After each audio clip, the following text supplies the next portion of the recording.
কিছু কথা মনে রাখবেন, বড় গাছ নড়ে কম, বড় মাছে কাটা কম, জ্ঞানী লোকের কথা কম, সৎ লোকের সংখ্যা কম, গুণী লোকের কদর কম, রাগী লোকের ধৈর্য কম, নিষ্ঠুর লোকের মায়া কম, শিশুদের হিংসা কম, সৎ লোকের বন্ধু কম, নিঃশ্বাসের বিশ্বাস কম।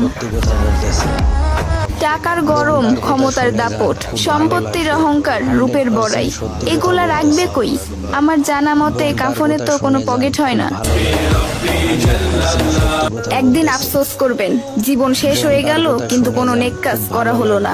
আজ শরীরে শক্তি আছে কিন্তু ইবাদত করার ইচ্ছা নাই। এমন একদিন আসবে সামনে, ইবাদত করার ইচ্ছা হবে কিন্তু শরীরে কোনো শক্তি থাকবে না, একটা সেজদা দেওয়ার ক্ষমতা থাকবে না। এখনো সময় আছে, তওবা করে ফিরে আসুন। সন্তান যখন দুনিয়ার সম্পদ দ্বারা ধনী হয়ে যায়, তখন বাবা মা ভয়ে ভয়ে কথা বলে যাতে সন্তান রাগ না করে। আর সন্তান যখন ইমানের দৌলতের দ্বারা ধনী হয়ে যায়, তখন সন্তান ভয়ে ভয়ে কথা বলে যেন বাবা মা রাগ না করে।